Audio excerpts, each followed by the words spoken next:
Thank you, young man. Good afternoon.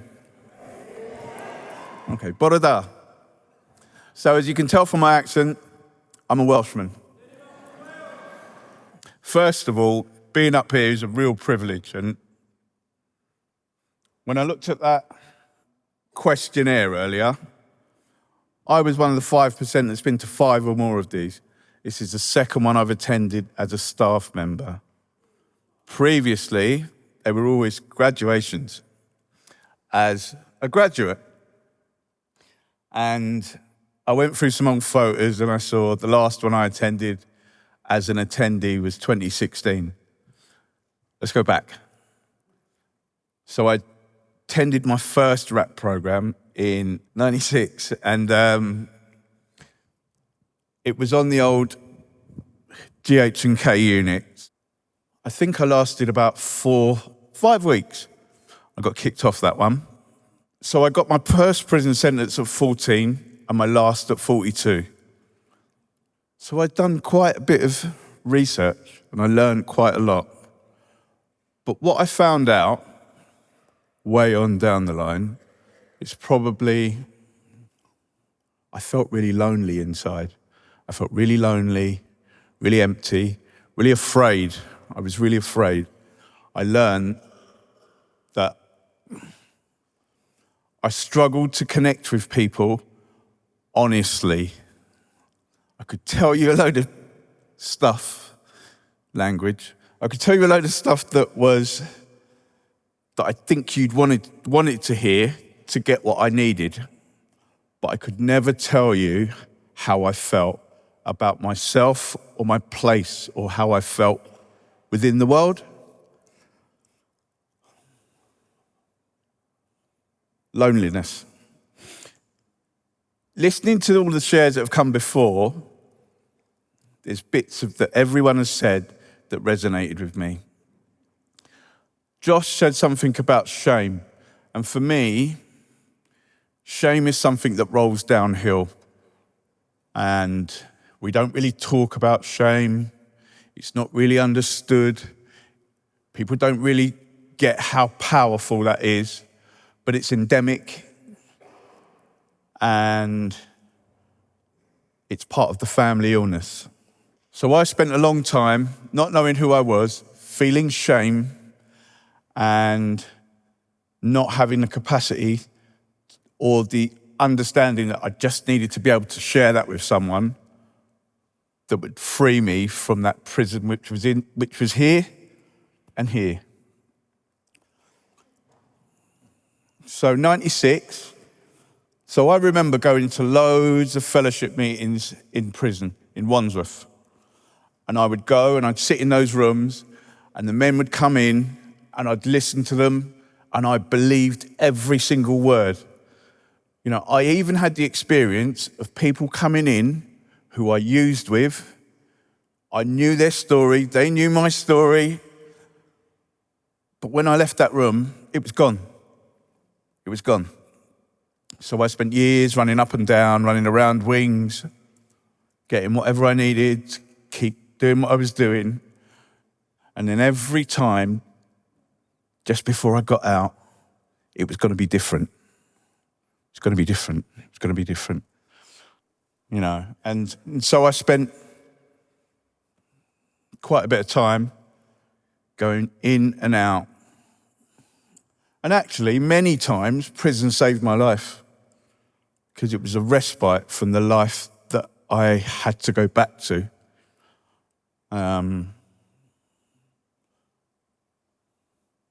First was 96. The second time I nearly completed the rat was in the Mount. And I did really well there, but what was happening was we used to go on the walkways and score and then go back to the unit. So even though, I guess what I'm kind of bringing you to is the drip, drip, drip effect and how that built up and how today I recognize that young boy who didn't really stand a chance was always asking. You know, I asked for help in all the wrong ways. I didn't know how to ask for help, honestly. Didn't have the ability to express how I felt. So I kept doing what I was doing and kept getting the same results. During the night of 2013, I was walking around this exercise yard in High Point, and quite a sunny day. June the 10th, I was on that same exercise yard, walking around in the same way, and I don't know what it was, but something inside just said, you're worth more than this. And it wasn't that I'm better than anyone else, it was just something told me in that moment, I knew in that moment, I'm worth more than this. So, June the 10th, 2013 was the first day I became drug-free.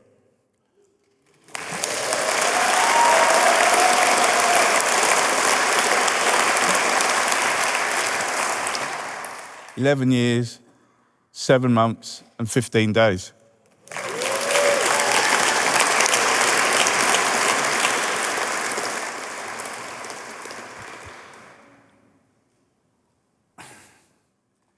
It blows me away.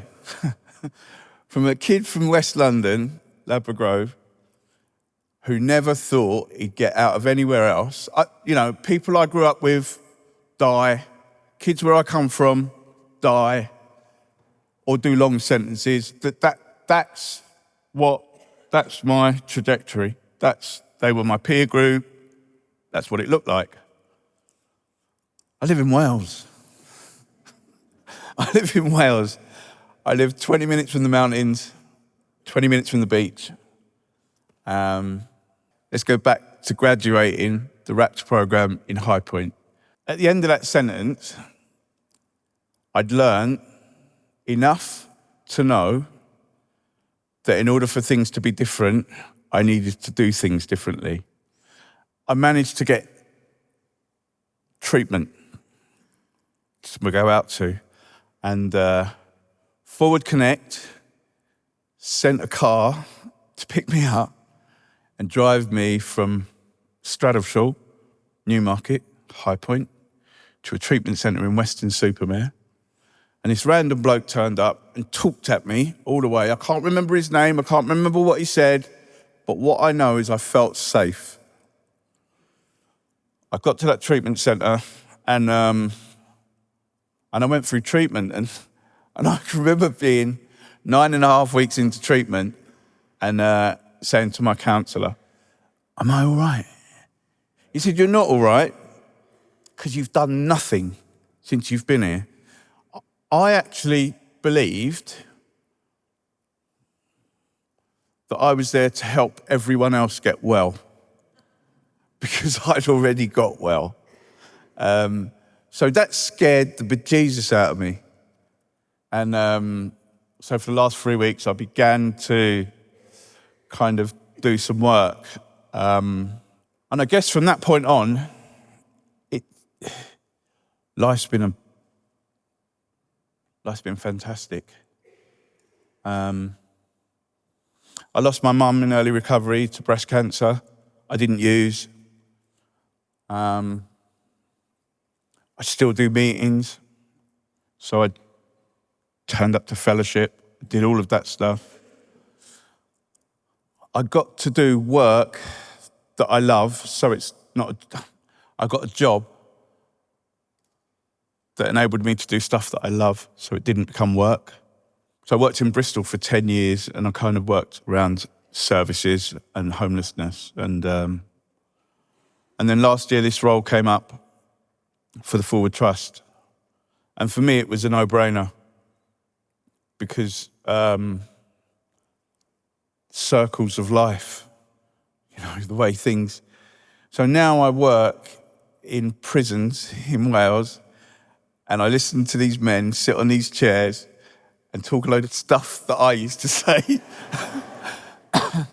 And it warms my heart because out of 14 men, there'll be 2 or 3 who I see desire that change.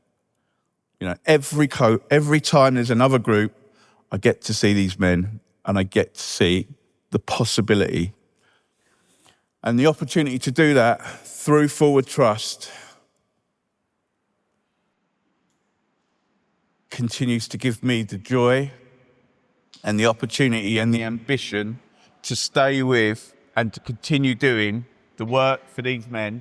So to continue working and delivering and working alongside people, to give them the opportunity for change. And that, for me, is the privilege of where I am. I'll end on this. I could never imagine the life that I have today 10 years ago. Joys of recovery. I get to stand here and talk to you guys, and I get to listen to those who came before me. I get to be part of a fantastic organisation that is instrumental in change. So thank you for listening to me. Thank you, Forward Trust.